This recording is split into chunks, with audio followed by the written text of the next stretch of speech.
You're listening to Errol Parker and Clancy Overall, editors of the Betoota Advocate, on Desert Rock FM. Well, welcome back to the Betoota Advocate radio show, recording live here in downtown Betoota. You're joined by myself, Clancy Overall, editor of the Betoota Advocate, and Errol Parker, editor at large. How are you, Errol? Good, mate. Spent the weekend skiing up there on Mount Remienko, you know, the premier ski resort in the Simpson Desert. Obviously, the snow wasn't as good as you get down there in, in more cosmopolitan parts of the state like Stanthorpe and places like that. But, it's good for what it is. Yeah, look, you better get it in now, actually, listeners, you're skiing, because we've just passed the winter solstice, according to all the photos coming out of Tasmania. Winter solstice is over, dark mofo's over, and it's the days are only going to get longer from here. Mm-hmm. So, yep. All I can say about that is thank God that's the last one, because that's just a festival of sin and terrible things that people shouldn't really be into. I mean, Melbourne is starting to look at different approaches to lockdowns now, because so many people missed out on getting down there to Tasmania to dip some vagina yeast bread into the pig's blood fountain. And lots of sad yuppies in Melbourne this week. Dark mofo might live on to see another week, but nevertheless, it's winter, which means we have the winter codes of football for everyone to be distracted by. But that's not to say that the arts across Australia haven't got other things on outside of the satanic Dark Mofo Festival. There's the Archibald Prize, the Win Prize, the Sulman Prize. We interviewed Abdullah a couple of weeks back as a former finalist. Today we've got another one with us. And for the first time ever on the Betoota Advocate radio show, we're interviewing both an artist and his subject in the shape of Craig Foster, the subject. Thank you for joining us. Yeah, pleasure. It's good to be here with the great Julian Meagher. Julian Meagher, the artiste. Thank you. It's a pleasure to be here as well. So you never entered anything for Dark Mofo before, Julian? Nah. No. I wanted to go, though. I can see I'm your a amount of bit common bummed sense. I couldn't go. I got a special haircut. I was all ready to go. Had your trench coat. Yep. Now, tell us a little bit about what you do as a painter. We've got, obviously, two different disciplines here. You're a 4-time finalist of the Archibald Prize, and we've got 29 matches for Australia for the Socceroos. 9 goals as well. 9 goals. Yeah. 9 goals. Yep. In Craig Foster. That's a pretty good average. It was all right, but I got most of them against the Pacific nations. American Samoa. We played Vanuatu once. I think I got 4 goals. And Stevie Corrigan, who's the coach of Sydney FC now and a legendary Socceroo, he kept saying to me, "Going, give me the ball, Fozzie, give me the ball." I said, "Mate, I got to get my numbers up, Thank God. Pacific Nation. They all turn up. Everyone. It's a world game, mate. Oh, totally. Those were in the years when we were in Oceania. Yeah. Before they went into Asia, so it was a good period for the goal scoring. Julian, you, how would you describe yourself as an artist? In one word? In one word, painter? Painter. Painter. Yeah, that's pretty much all I can do. Yeah. Colour in. Pretty good at colouring in. Yeah. 20 years of practice, starting to work out what I've got to unlearn to get better. Yep. And that's it. That's what I do. Well, we want to talk to you guys today because, Julian, your portrait of Fozzie, known to us as Fozzie, Craig Foster, it's an interesting one because you actually painted him before. I did. You not painted as well, but not as well. Is that what it was? Yeah. Or? Well, I don't know. See, I thought I'd done a pretty damn good painting the first 2019. round. Yeah. I met Foz and I was like, Foz, let me have a crack at painting you and get you into the Archie. Mm-hmm. That's my way of supporting you. You're a legend and I want to help out somehow, and that's all I can do is paint, so let me have a crack at getting you in. I told him, look, we're not going to get in, but I think he thought, okay, Jules can paint, he'll get me in. Mm. And I smashed out a huge work. Like I went, I think 16 hours straight doing the face and as good as I could paint. And I think Guido walked past and said, that's a ball terror, man. That's going to get in. Mm-hmm. The first time in my life, I'm like, actually thought, maybe he does have a pretty good chance. It's not a bad painting. Like, I make some pretty bad paintings and I know when they're bad and when they're good. And yeah, they didn't get in, which was, we were a bit like, what happened? What happened with that one? I'm like, Fozzie, yeah, you can't. You took a knock that year. Yeah. Can't win them all. No, you can't win them all. Was that 2019? Yeah, it was last year. And then I had that painting sitting in my stacks. No one ever saw it. Like 2-metre painting of Fozzie. And every night when I went home, there was Foz looking at me, so handsome and hopeful and kind of optimistic that we were going to get in. And I'm like, fuck, I let him down. And then so I'm like, dude, you're going to... Then we became better friends through the course of that year. And I'm like, let me have another go, dude. let's just keep going until we get you in. Yeah. And it was much better, actually, much nicer to paint him second time around because I didn't have to impress him. Yeah. Probably weren't going to get in. Way less pressure. Yeah. Actually made way more poetic painting. Probably not as much painting skill in there, but way more what I call like X factor and poetry. Way more Fozzie in there. Way more Foz. Foz just looked tired and exhausted. And What are you trying to say? yeah, that's why I watched what happened to you over a year or two. You look pretty good today, though. Yeah, he's looking fresh. He's looking fresh. Yeah. Fast. Well, it has been a big year. I want to get back into the Archibald in a minute, Jules, but you did mention just then it's been a big year for you, Craig. I would have said you had some big years when you first entered the public life. You would have had some big years playing football for Australia. You would have had some big years during that glow-up era of Australian football. But the last year seems to be like, it may have been a bit more taxing than some of the stuff you've done, on the football field anyway. Yeah, it's really different in every way, really. Something, last couple of years has been kind of just going into a completely different field. Emotionally, it's very different because sport thinks that it's in a really tough environment, the challenge of trying to win games all the time and this concept of professionalism, trying to win trophies is difficult, no doubt. But then moving into an area where you see all this harm has been a real adjustment, really. And social advocacy can be done in many different ways. But athletes and sports, but sports people in particular, we like to lend our name, our brand, our image, but we always maintain this distance. And professional sports people, largely because, A, they don't really get the opportunity or time to understand the issues and meet enough of the people that they're advocating for or the programs that they support.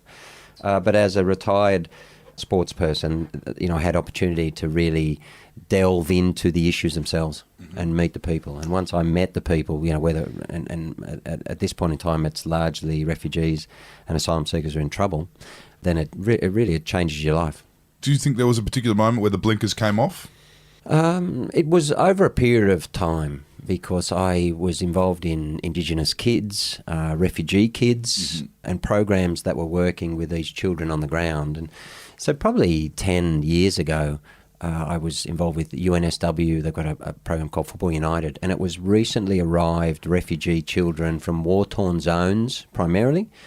And a lot of them, Sudan, South Sudan, Iraq, and most of them had lost their parents. That's why they were here, and usually many, if not all, of their siblings. Yep. So you're talking to kids who had seen their parents quite often hacked to death. Yep. And they were refugees. They'd come on the UNHCR program. And you kind of go to it with, the best of intent and start working with them. The program was to utilise football. Yep. So let's say utilise sport to assist with the socialisation and integration of refugee children. So in other words, you've come to the country, you've got no limb to hold on to. Everything in your life is gone. And the only thing that connects you to your new environment is your love of this particular sport. That's one of the beauties of, as you said, the world game. So, you start to then provide opportunities for them to play, to understand, to meet other kids, to come out of their shell, to talk about. Then you can provide psychologists to them, and everything revolves around this one love that exists for them. And I started to talk to them, and then one kid, I remember many years ago, said to me, I said, why is it that this is important for you? And they're very honest, it's unfiltered. And he just looked at me and said, well, because my parents are dead, my sister and brother were killed in front of me. And he said, the only thing that still exists for me that I can hold on to is this football, the ball. And I started to become, closer friends with those kids. So you kind of go from just supporting, lending your name, to then knowing the people, and it pulls you in. Yeah. And to being activated. That's it. I mean, and I think that's the path. And because that's been my journey in many areas of social justice, that I continue to try to do that for everyone else. I believe that almost the most, there is an extreme element in all societies, but even the most ignorant or belligerent or bigoted people can change their views when they sit across the table and learn about the other person, the other, right, in inverted commas. And so much of what I do is about putting the two people together. So can I just ask, with the your supporter base or people who know who you are in the public life, the bloke that asked you to sit down for a portrait being one of them, and of course us editors of the Betoota Advocate, we know Fozzie, we know your work, particularly on a football field. Soccer seems to have a big following amongst first, second gen Australians. Always has been, it's a popular with migrant communities. Have you seen that kind of activate your work and your talk of asylum seekers and refugee issues? Is there been a little bit of, it's actually activated a lot of people have come from other countries who realise how they're not too different? That's the deck could have been marked against them. Well, it goes both ways, right? So they've activated me, and I can help to activate them. So I often say, not so much publicly, but I'm kind of like an Australian WOG because I came out of the country New South Wales, which was very monocultural, Anglo-Celtic like me, and I went at 15 years of age down to the Institute of Sport, and I landed in multiculturalism. And the most... So you're not of Southern European background, Fozzie? No, so I'm Anglo, yeah. Oh, okay. I've, I thought you may have been. Yeah, many people think, that's kind of why I fit in the game. So, like, are you Italian or, what are you, right?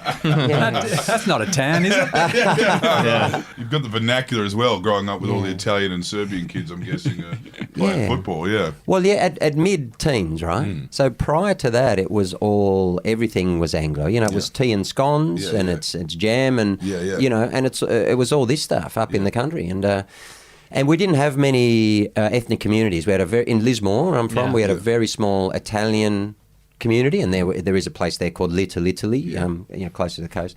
And we had some Greek families in town who were lifelong friends of mine, and others, but not much. So basically, I came to multiculturalism and multicultural Australia it was like deep immersion, full immersion. It wasn't just a stepped approach. I came from out of Lismore into football, a real football. And then I went, at 17 years of age, I played for Sydney, Croatia. That was, out in Fairfield, right? That was Croatia, and I loved it, but it was very different. And in many ways it was confronting, challenging. They spoke Croatian. The food was Croatian. The team was largely Croatian, and it was very, very new. And they weren't long out of war either, a lot of those people. No. Exactly. So they were still fighting, with the Serb club down the road. And you picked your side. Well, I played for the Serbs later, you see. But this is kind of the beauty of Australia, right? This is why I always felt I could play a bit of a mediating role, is because I'm the white Anglo-Australian dude whose family come here, 230 years ago. And all of these beautiful communities come, but many of them still have enmities between them.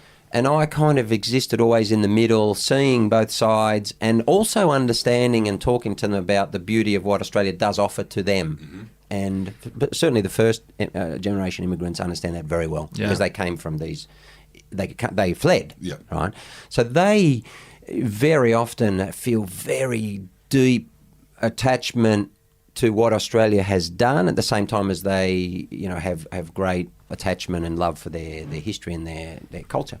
So I kind of came towards them, and they also come towards Australia, right? And so my own feeling is that the true concept and nature of multiculturalism is that we are meeting in the middle. And that's why it's not about the white Australia policy and everyone has to come here and be a rah-rah, what was seen as. And so then we talk today about, what is Australian, and still people, if you look at the popular media, when we say, Australia or Australian, people, I think, still in their mind see it as a white, probably Anglo, female or male. That's changed socially, but it's not changed so much culturally yet. And so I'm committed to all of those things because I'm very much in the middle. I'm part of that multicultural community. Meeting in the middle as opposed to assimilation. That's it. Everyone kind of melting pot. Yeah, and in the middle in the sense that don't lose your own cultures. Don't lose your own language.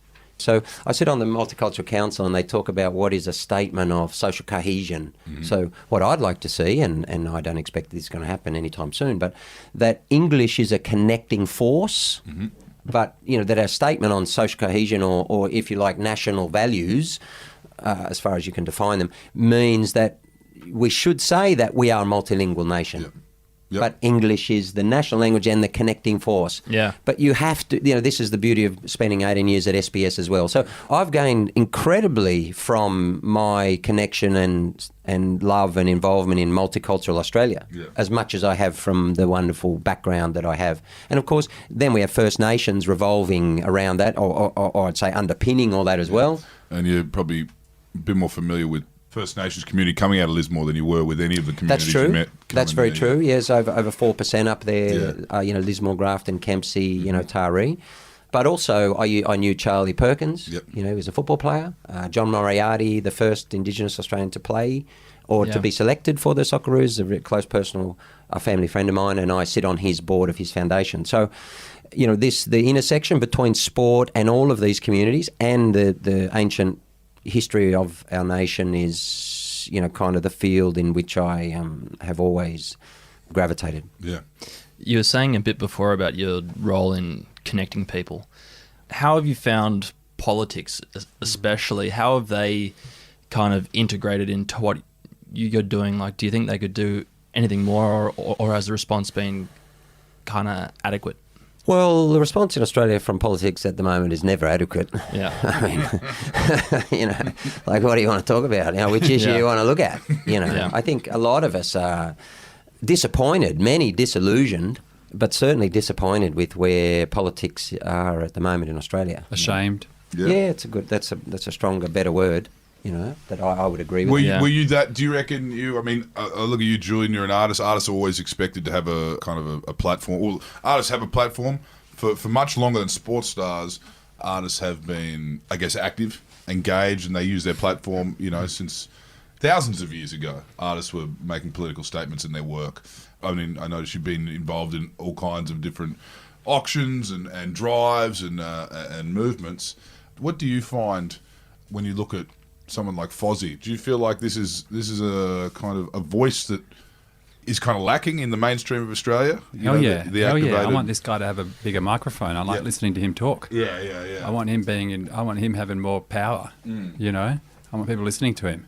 So, and art is the one way of making a painting of him and getting that to the Archibald is one way to do that. But I mean, art, the nice thing, I paint at Share Studio, and we spent a lot of time talking about art is not just paintings, it's life as well. It's, painting's never right or wrong, but is there some weird search for truth and beauty, not to get too wanky on these things, but there is something deep that you look for either in yourself or out in the world, and you reflect it. I think it was Nina Simone who said it's an artist's duty to reflect the times. Yep.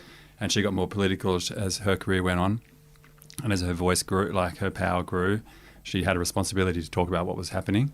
And I think you see a lot of artists doing that as well. And even if it's not overtly political, there's still an underpinning of some pursuit of something more profound and more beautiful in the world. And that's why we make stuff. That's our drive. And that's what we're always trying to create. But even though we never really get there, we keep searching and searching. I think that's why art's so nice, is that there's no right or wrong, but you just got to keep asking questions and questions. Every mark is a decision. Every not making a mark is a decision. And you're constantly sitting there going, what the hell am I doing? Like, what does it mean? And what am I trying to say? And why would I even put this? Why do I have the right to put this out into the world? Like, what am I, and hang on someone's wall or make someone stand in front of it and say, that's worth having a look at. It'll make you think differently. But we exist in a bit in our brain that's so non-concrete and non-linear, but there seems to be some answers in there for us, which is why we're also addicted to it once you get on a roll with it. So that's the kind of arena that I'm used to being in. But it's that most artists are pretty, you sit down with them and they're pretty connected into broader issues of life and what's right or wrong and what should we be doing and who's letting the team down. And, that's they're conversations you have. Of the now. And it's different, whereas, I mean, when you were playing football, you would have to win a football match. Whereas you're saying every mark, everything you're doing could be, I mean, back in the day, they didn't even take a knee, taking a knee now is like I guess a mid-match way of being political or making a statement. But it was people had to kind of, short of someone like Ali, who'd run a good press conference and condemn the Vietnam War. Yeah, great. Now it's mostly people finish their career. David Pocock, Fozzie, Sonny Bill Williams. You can really ramp that up, whereas you guys can do it your whole career. Well, we don't get paid. Yeah. We don't work for anybody. Yeah. It's almost in our interest. The more we do make comments on the things that might be seen as left or whatever, or that's actually helps us as artists, because that's kind of our job, is to chuck the question marks out there, going, hang on a second, what's going on with that? Maybe we should look at it a different way, or especially with the minorities having an actual voice. The arts is where they can have a loud voice. They get quite shut down in so many other aspects of life, and media is a platform for them to have a way louder voice than they normally do. So we live in an environment where we encourage that. We're sort of actually celebrate it and push each other to have more of a voice in search of truth, and we get, our money probably comes from chasing that in a way. Well, your existence as an artist is inherently political because you're not very well funded. So unlike the AIS, which you entered as a 14-year-old man. Totally. We've got no sponsors. We don't have to. No one rings us up and say, "Hey, you shouldn't have said that during the talk." Right. The other That's week. true. It's one of the reasons why I'm so fascinated. And it's been great to get to know Julian and other artists. Just the different way of approaching life and of seeing things is coming out of sport is very, very different. But there are, to your point, there is an increasing push from athletes, high-profile athletes all around the world now, during their career, to make strong statements, particularly around racial equality. You see all the Black Lives Matter stuff now. Lewis Hamilton and these things. And David Pocock was really strong, as you'd be aware, but when he was playing, they're the ones that, handcuffing himself to tractors. Detractors and, marriage equality and, and all of, and of course, climate action and so on. When I was a Socceroo, I was a member of the Republic, and I spoke pre-referendum, with Malcolm at the town hall with a couple of other athletes at that time, and that didn't go down too well in the game. Yep. But I was politically active. But today, when more athletes speak up, which I strongly support, it provides more space for others to do likewise. The idea that you got in trouble for endorsing an Australian Republic, which is about as kind of light as you can go on a social issue in this country. It's like, let's remint all of our currency. Let's take her off the Constitution. Get rid of her. Exactly. Yeah. It's ridiculous, isn't it? But Fozzie, you are an example of walking in two worlds now with your advocacy work and of course your commentary work. There's still the work you do where you sit down and you talk football. You're not talking anything else. You, Jules, have a similar kind of story of being you're an example of the duality of man. You came from the very... Confused, you mean I'm confused? Confused, you mean a little bit lost? Is that what before the paintbrush, you were holding a scalpel, and still to this day, you're actually a medical professional. Well, day registered. It makes sense, the hand-eye. Hand-eye. Really good... Gloves, still using gloves. Still connection from your brain to your hands, I think so. It's almost like, you've got two F1s going down your arms, haven't you? Tell us what surgeon to artist. That's a pretty kind of rare yarn. It's pretty easy to become a bum artist. Let me tell you. You just got to wake up and go, right. I'm now going to go to a studio every day. The hard thing is keeping it rolling after 15, 20 years. And still wanting to keep trying to push yourself to get better.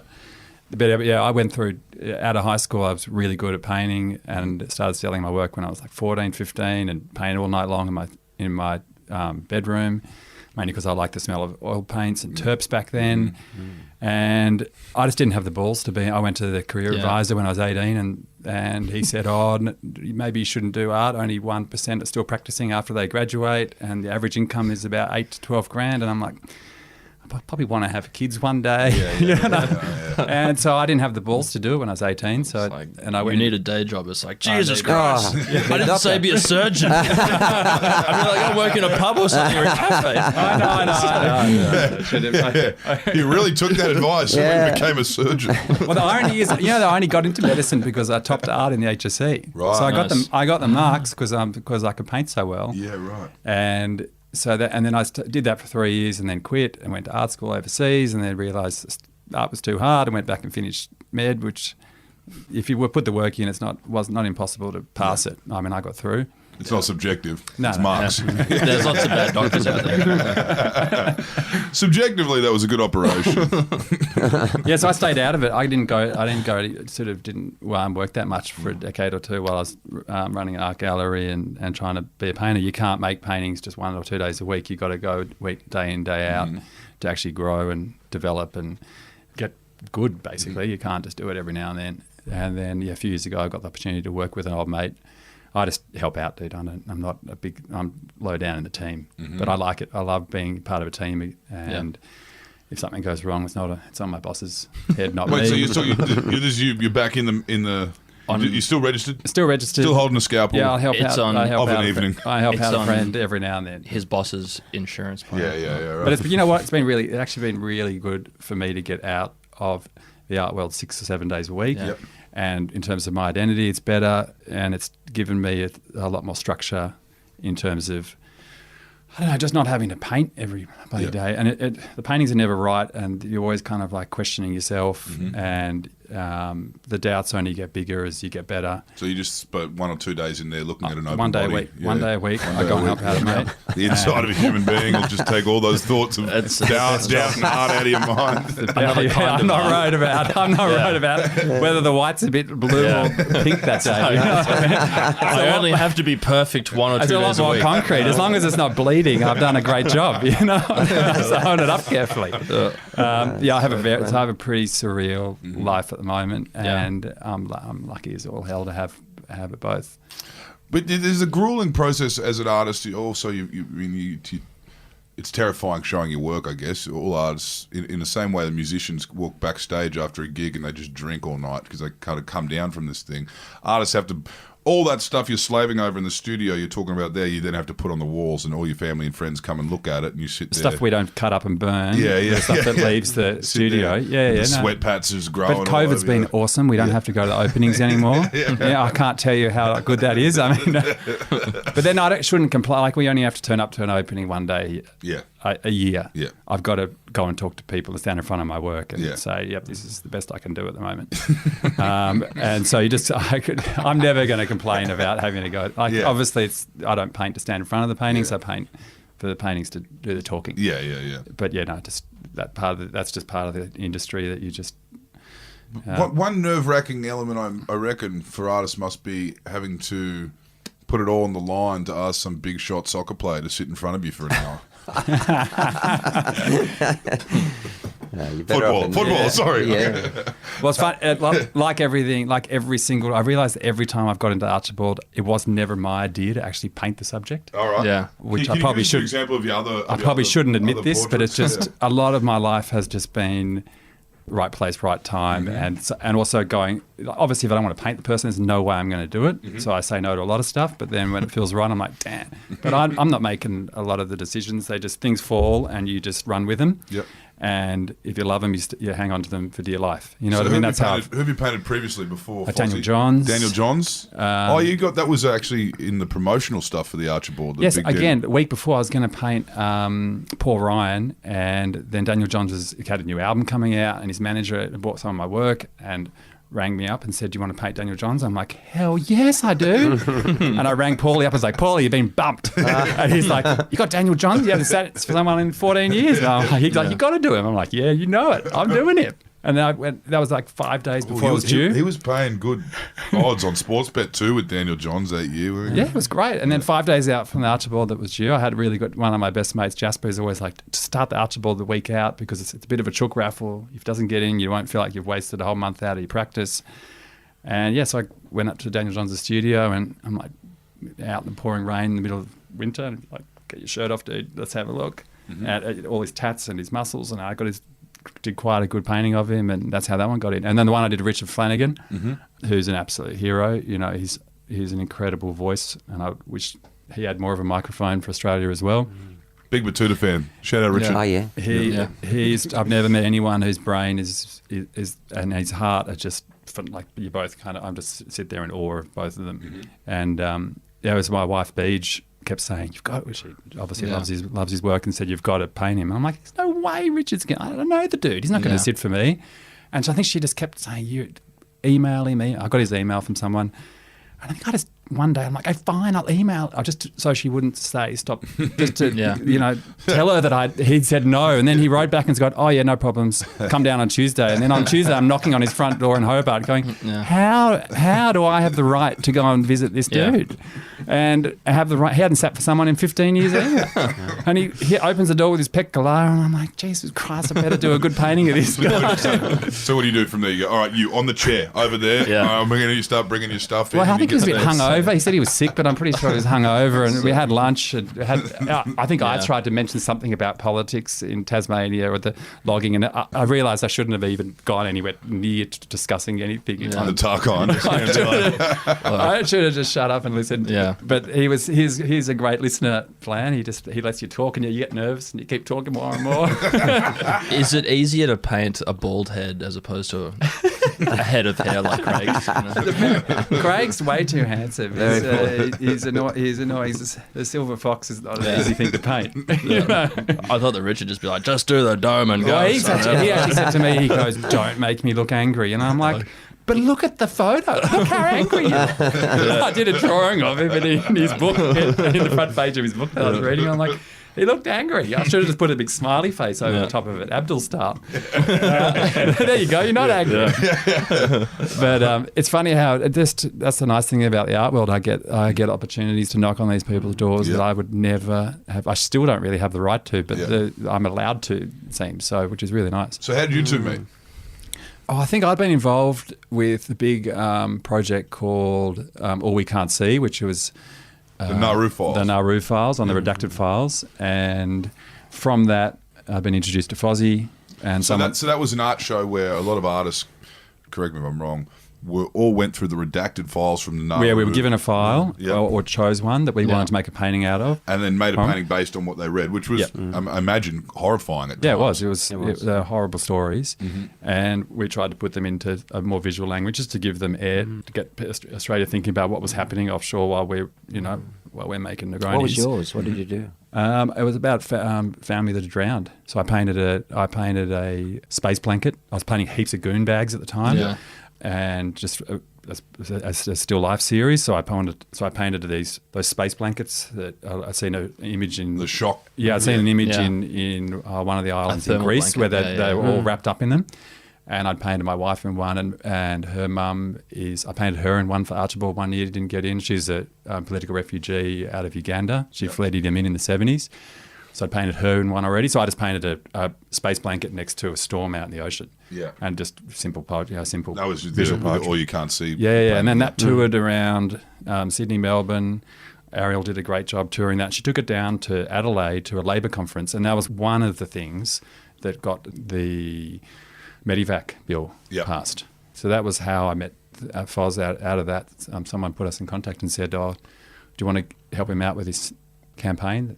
The hashtag Game Over campaign. I'm like, good, we need a sports star, not a talking about this. Yeah. So that's how it started. And would you say you were already on this? You were advocating on behalf of refugees before Game Over. What was? Well, what had happened before that? I think we met after the Hakeem stuff, right? Yeah. And then we sat down and had lunch, and we talked about that. And what Hakeem did, that campaign to get the kid back from Bangkok, was it gave me, firstly, a lot of guys who were then in Port Moresby, had been in Manus, they got in touch during that. And they said two things. Look, we really support this and we want to see this kid out. Yep. But secondly, look, we're also here and we need your help. So can you just explain again, I mean, a lot of people would look at you, Fozzie, now as an advocate for refugees and asylum seekers, and actually a lot of people think that Hakeem was what activated you, what radicalised you, what turned you into a voice for all these people. Can you just kind of give a brief explanation as to what the situation Hakeem was in and when you popped your head up? So I had been working with refugee programs and refugee kids for probably 15 years prior. And I was working with Amnesty Australia on the Refugee Community Sponsorship Scheme, which is to work with government and all local councils around the country to resettle people here. And then Hakeem got in trouble. So what Hakeem essentially did was just provide me a bigger public platform to be able to do more. Yep. And it also was a kind of step out in terms of understanding what a public platform means. In other words, I didn't realise I could do what I did. Yep. You know, I'd never done it. But this kid's life was in danger. He'd been tortured back in Bahrain, and he was imprisoned in Bangkok. Yep. And the Bahrain royal family, the king, wanted him back. He spoke out against him. So the Bahrain king found out. We think that they had him monitored as a dissident. Yep. In Australia. He was on a protection visa.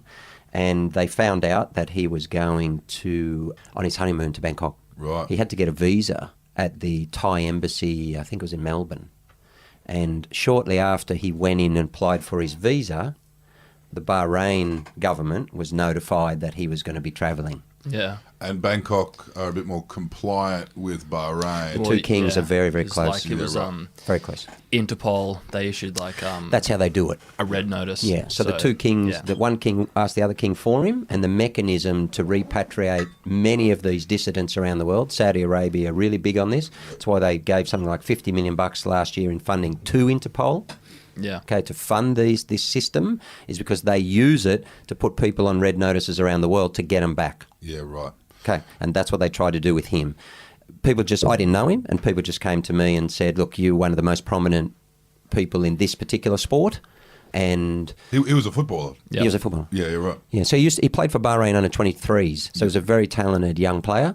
And he, in the Arab Spring, he went to the street in their peaceful democracy protests, and the government and royal family, they said, look, particularly the son, the prince, who was the head of the Olympic movement there and all these, he went on television and said, anyone who participated in this, we are an island, you will not be able to leave, and we'll get you.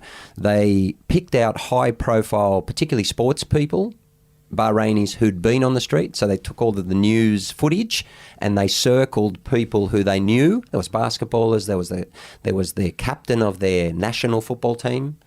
Hakeem was one young player.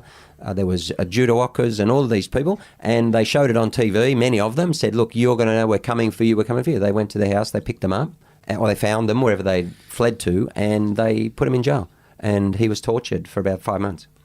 So they sat him on a chair, and they got a metal pipe, and they were smashing his legs, his thighs, and saying, we're going to break your legs so you never play football again. And then they would stand him up after so many minutes of this. Obviously he couldn't take any more. They would stand him up, walk him around in pain so the blood would go back into the legs. They could sit him down and go again. And this happened over a period of many months. So then he fled. He ultimately ended up in Australia. He got protection here, rightly. And when he went back to Bangkok, he thought he was going to have a lovely honeymoon. And sadly for him, he didn't realise that the Thai king has been very close to the Bahraini king for a long time. Yeah. In fact, loaned a lot of money from him when he was young. And one of the ways they operate and interact with each other is that Thailand have very often sent people back to Bahrain, dissidents. And you got him back. Well, there was a lot of people got that him got back. him But back. the movement that came from Australia, as a grassroots Yeah. kind of movement, got him back to Australia. Yes. And what's his go now? He's He's married up. having a great time. Yeah. Yeah. They, Just not that keen to go back to Thailand. He's not a Phuket. No. He's been once. He doesn't have to go again. He can go to the Kimberley next time. Yeah. Travel domestically. Exactly. That's our Okay. advice. Yeah. That's What our out? advice. Just get It's to a beautiful Thailand. country, brother. Just go. Yeah, there's Arnhem plenty or to something. see here. Yeah, so he's great. He has a new house. His son is about 9 months old now, Yep. Elia, and he's working. He's having a wonderful time. And that was, I guess, that was when we started seeing Fozzie running press conferences that weren't related to the World exactly. Game. Yeah, that's right. Yeah, well, not necessarily, not strictly related to the World Game. No. So that kind of got the ball rolling there. Yeah. From then, how does as you said before, you're an Australian WOG. How does it feel to then become this voice for high profile?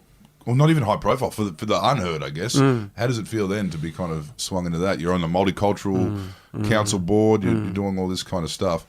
What do you view yourself as now? You're no longer a footballer, really. And No. You're an advocate. You're I guess, activist. Yeah. I don't know, everything's changed.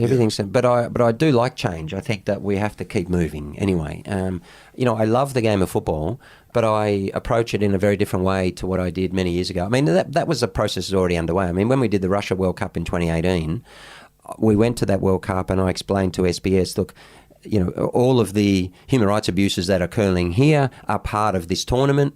And so you start to see sport through a very different lens. Yeah, right. So we started that World Cup for the first time by opening up and me saying, listen, Lucy, to be honest with you, I feel uncomfortable being here. And, I had to question whether it's right to actually come here and support a country that's using sport to burnish its image, and for political capital around that. So it was very different discussions. We had the head of, or one of the directors of Amnesty Russia on our coverage, for example. And that was quite confronting for a lot of people. It was confronting for some people in SBS. And but, that was kind of my journey and bringing along, our sports coverage into that zone. And to Julian's point earlier, culturally, that's not... that's a little bit abnormal for sport, because while your art, Julian, is very much predicated on broader society and every social issue is in your purview because you're expressing it, you're coming to it somehow, that's not sport. That's kind of been rare sports people, whether it's through their own culture, through their own ethnicity, through their own religion, through their own experiences, it differs. But sport itself has tried to propagate this notion that it exists outside of society. Yep. And that it's not interested in it, you shouldn't be interested in it, and in fact, the worst, we certainly don't want you talking about it. Yep. So look at the Black Power salute in the 1968 Olympics. Yep. You had Billie Jean King, gender equality in the late 60s, early 70s, and so there's been great activists in sport through history, but they've been ostracised, excluded, and very often smashed. The great one was 2017 NRL Grand Final when the NRL decided to bring Macklemore to sing Same Love at halftime entertainment. Peter Dutton, Tony Abbott come out and go, if they get to have the pro vote yes song, someone should sing a song representing vote no as well. Balance it out. Yeah. But you're not going to find anyone who sings the song. At the AFL, we're going to get Meatloaf. Or Kid Rock. And they go, Totally. So right. politics should stay out of sport. And we're like, mate, last year you had Jimmy Barnes singing Khe-Sanh. Exactly. The story about getting conscripted and having your life ruined by going to Vietnam. That's a pretty political song. Yeah. Exactly. And then when was it rugby union when they want to take a knee? Yeah. Or was it rugby league? Something was happening in rugby league, and so he calls the chair of rugby league. He makes a personal call and says, "Listen, I'm not comfortable with that." And all of a sudden, rugby pull it, right? The young black kids. Yeah, but sport's got nothing to do with politics. And then when you need a bit of a push, you need a bit of a voter push, or you need a bit of the cool, real ochre Aussie. Yep. You need to make sure that you get to a sporting match and get in the change room and Scalabia. all this stuff. So the sport's always been used, of course. That's clear. I mean, 1995 Rugby Union World Cup, Mandela. That was exactly. Totally. The end of the apartheid. That's that was right. a pretty big moment. Kathy Freeman, 2000 Olympics. 6 years before she nearly loses a career for carrying an Aboriginal flag. When sport thinks that it's a good idea, it's now cool to do that. We're going to use her at the Sydney 2000 Olympics. But, only say enough, don't go too far. So sport likes to radicalise people who are going to speak too much about socialism. So look, I work with Tom and University. I'm an adjunct professor at the moment. This is really the field, my field of interest, is capturing what's happening in Black Lives Matter, capturing what happened in Hakeem. And Hakeem's a great example, but basically encouraging athletes and talking to young sports people who I call sporting citizens, and telling them that you actually have a responsibility to do something here. If the world is burning, it's no good going and throwing a football. It's no good throwing a rugby ball or kicking a ball. At some point, you're going to have to cross over into society. Okay? And every citizen has that responsibility, and just because there's a white line and you're going to step over and play tennis does not absolve you, A, of a responsibility as a citizen, but B, and more importantly, it actually is not a barrier to speaking out. Yeah, right. And have you finding much success? Have you had these conversations with the young athletes? Yes, but not to a great degree. Yes, I'm writing a course that'll be released for Torrens University later in the year about sport and humanity, and it essentially asks the question about what is sports responsibility. There's a bit of a social trend though, I think, around the world. You see business activists now coming out a lot more. I understand even in sport, a lot of it's performative. We all get that, right? But look at Cannon Brooks, for example. The Atlassian dudes. All of a sudden, it's a very different generation Yeah. of... And it's nothing for them to speak up on whatever they're thinking. Well, that's true. Yeah. But then the last generation, we would say that financially, there's no. But the last generation of Australian billionaires, if you like, were very much establishment. Yeah. Okay. We work inside the system. We're not saying crap. We're not, when they certainly could never be characterised as activists in any respect. So that's changed. Well, yeah. I guess they're just richer now. They don't need to worry about a relationship with an Australian MP. Like, if you go back like 10 or 20 years, like some of the richest people in the country came here as refugees. That's true. Yeah, I think at one point it was 4 of 6 of the richest people, all billionaires, were refugees, including, I'm not sure, but it might be Triggerboff. Certainly was Lowy and others. Richard Pratt, I think he came here as a child from Hungary. Yes, which is just one of the many elements of this puzzle as to how Australia can possibly find ourselves in a position where we actually torture them. There's so many ironies. The fact that we were a prison island and now we create prison islands. That's crazy stuff. Right? And the fact that, we colonise by boats and then anyone who comes by boat, is a criminal. I mean, it's just like... You couldn't script it. You can't. Mind boggles. It's so nonsensical. It's just crazy stuff. So I saw some interesting numbers. You've been working with Sonny Bill Williams of electrocution shoulder fame. Sonny Bill Williams, when he went over to Toulon to play a match of rugby union, the Frenchman that Sonny Bill put a Canterbury Bankstown Bulldog-style tackle on a French rugby union player, and the man's quote was, "It felt like I had been electrocuted." So you've got, I'm sure it would, by the way. I'm sure it would. Yeah. And he's a boxer. He's a rugby union player. He's an All Black. Yeah. He's a world champion. A rooster. Rooster. He's a multiple premiership winning footballer. What's it like? Can't play cricket though. Can't play cricket. Can't bat. Can't bowl. Can you paint? What's he like? What's he like with a scalpel? Possibly. There were some numbers you guys were putting out there. I remember you were talking about the money spent on offshore detention. I actually saw Sonny Bill say, "Where's the money gone, bro?" He did. Scott. To Scott, where's the money gone? Yeah. What kind of numbers did you guys kind of stumble across there when you started looking at all this? Yeah, so recently you would have seen that when we went over to Queenstown for the bilateral meeting between Jacinda Ardern and Scott Morrison. So we took the opportunity to go and make a bit of noise there. We asked to get in the meeting. We obviously didn't expect that was going to happen, but we wanted to talk about the New Zealand deal that's been on the table for 8 years for successive New Zealand governments have wanted to resettle 150 refugees from offshore. There's still 240 as we speak now, and so all of this would have been behind us 4 years ago if that was the case. And 3 successive governments, prime ministers in Australia, Abbott, Turnbull, and Morrison, have all said no, haven't accepted that deal. So what we went over there to say, listen, you have to get these people off. It's 8 years, for Christ's sake. I mean, at some point you've got to, we have to bring this to an end. Anyway, he was making the point that in the recent budget, there's $800 million of taxpayer money being spent on 240 people offshore this year. $800 million. Brilliant fucking policy. Over $3 million. Strip all the other funding. How many people, sorry? Are we going how many? 240. I think it's $3.3 million for this year per refugee. Okay? Are we doing it again? Are they doing it again this year? So that's this year, right? That's this year. So that's in the year that we need to really tighten our belt because we need to get out of this so-called recession. I thought maybe they think we're in a surplus though. Maybe they got a bit of free cash floating. They forgot to move the. Was it a $60 billion miscalculation? Oh, yeah. No. It was twice as cheap as they thought it was. They were like, "This is great news." It's like, what else have you fucked up over the years? More money for refugees, detainment of refugees. Yeah, that's right. And that's something like 50 million on the Billow family alone, right? Yeah. But 800, and so there was a piece recently, I think it was in The Guardian, that said the company that the private contractor, so we've privatised all this out, right? So there's all this profiteering and gouging going on, and there's literally been hundreds of millions of dollars of profit from our pockets to companies to torture innocent refugees. Yeah. That is a fact. So there was a story that said this company allegedly is paying locals $8 an hour and is charging us $75 an hour. For the wage? Yeah. Wow. And so the company, locals more be Yeah, it was in Moresby. Moresby. Yeah. And the company that was paid to run the detention centre up on Manus, the head office of that company was a beach house on Kangaroo Island. That's right. Good they're called stuff. Paladin.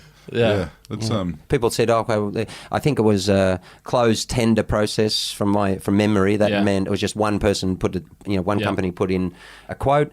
They accepted that. That was literally billions of dollars. And so some people in the media, thankfully, said, well, we wouldn't mind going and speak to these people. Let's see what they're about. How they're doing this.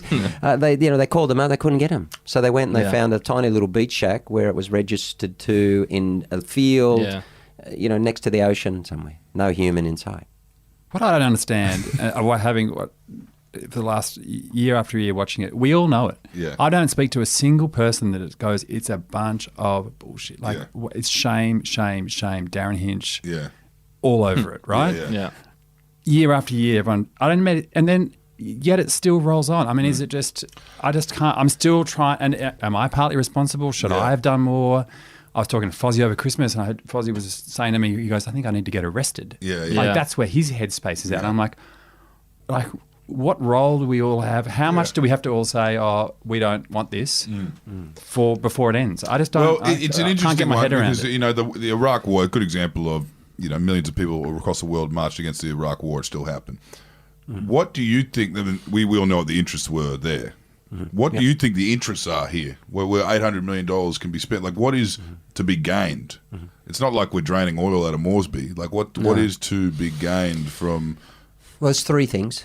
One is Australia has a history of yellow peril, and we're very easily convinced, and it's really dangerous, that we can very easily be swayed as a country to mistreat, and this is the really great example, we're prepared to torture people if convinced that they're coming here to do something, either to come and get you, and so that's why they sold all Marry of the... your daughters. That's right. Well, that's the second one I'll get to, but, so you're talking about, criminals, terrorists, blah, blah, blah, blah, blah. Okay. Complete lies, but very easily triggers Australia. Triggers voters.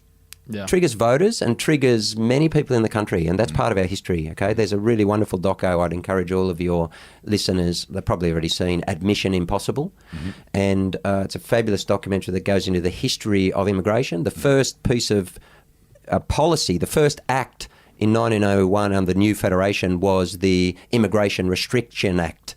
That was the white Australia, white European people to come and keep everyone out. In fact, get rid of Chinese, get rid of any other blacks who happen to be in the country, and that, as we know, that went to the early 70s, to Whitlam, right? So we have this as part of our psyche. And if you have, a very large part of the national media, and News Limited played a very significant role in this, in what is largely propaganda, convincing Australians that these people are something they're not, it's very easy to turn, and it's easy to turn many countries. We've seen that in history. It's very dangerous. But Australia, we have this in our history. I think it's something we really need to overcome. The second part is racism, okay? Because the only question is, would we be doing this to, white people from Britain or US? As Barnaby Joyce said, the new acting Prime Minister said, those little girls probably wouldn't have spent that long in Christmas Island if their names were Jane and Sally. That's exactly what he said. And I thought, bloody hell, Barnaby, Jesus. He's going to be a problem for Scott Morrison. I looked at the name, Barnaby, I thought, gee, that was really absolutely spot on, right? He didn't name it, but what he said is, okay, this is racist. And he's absolutely right. So that underpins a great deal of this. Well, it underpins all of it, but it's a very significant factor. And the last factor is that there's been votes in it. Okay, so when you put all of that mix, and then you put the predominance of the media who have wanted to, whether it's support certain ideologies or whatever their motivation is, has played a very significant role in this. We're in a very, very, very bad place. And one of the reasons I fight so hard for it is, I sat next to Les Murray, who, people smugglers got Les's family in from Hungary, here in the 50s, right? So I have, very long-term personal friends who actually are refugees. But more than that, I just think that this goes to the very essence of who we are. Along with First Nations, Stolen Generation, and the atrocities that have gone on there, I see these people, including, just this morning, Julian met Moz and Farhad, the two Kurdish refugees who become very close friends of mine who got out of Mitre and Mantra some months ago. They're both artists, singers. They're in town for a concert at the Sydney Town Hall. I see them as incredibly important cultural figures in Australia. I don't just see them as refugees who, okay, it's good now that they're out. I see them as people who can speak truth to Australia about the depths to which we descended when given that climate, given the trigger of 9/11, given the environment for people to then push us as a country into a really dark area. These guys really represent that. And so I'm committed now, not just to getting all the others out and get their freedom, but actually to making these people well known in Australia. We've got a film coming out soon. It's called Freedom is Beautiful, with our mate and Julian's great mate, Angus MacDonald, the artist. And the reason for that is to get it into schools, get them in front of people. I want them on a prime television. I want Australia to know who these two great human beings are, because I believe fundamentally, this is where we started. When I put them in front of Australians, I think this policy is going to end because they know the people and they can't look in their eyes, hear the suffering and hear the story and possibly continue to do this as a country. Yeah. Well, I just guess in the scheme of things, we're lucky this little white boy from Lismore has been spent enough time around people from different parts of the world, and of course he's everything that you do, you give a voice to, and Julian the same. Painting, Fozzie, it's all part of I guess one big great push that I guess we'll be seeing in the next couple of months. What would you say the name of that? Doco. The film is called Freedom is Beautiful. Yep. And it tracks the life of these guys, why they fled, but particularly delves into how they suffered, how art and music was their resistance, and now shows them on the outside and talks about this concept of freedom that as Australians we take far too lightly. Okay, and Julian, next year you'll be painting Sonny Bill Williams for the 2022 Archibald Prize, you reckon? I don't know, maybe I'll paint Foz again, make it easy. Yeah, third time's a charm. Or even Barnaby. The new voice, the new Fozzie, Barnaby Joyce. Well, thanks for joining us today, gentlemen. It was an interesting yarn, but kind of veering between art and sport, and I guess as we've learnt, you've got more in common with each other than most people would think. I do think you play 1 minute of a State of Origin match, you kind of get paid the equivalent of an Archibald Prize. But, I guess... if you win the Archibald, you've got to give half of that to the federal government because they've got bills to pay, don't they? Big ones. Yeah, we just learned about them. Yeah. Well, thanks for joining us today, Julian. Thanks for joining us today, Fozzie. Pleasure. Thanks so much.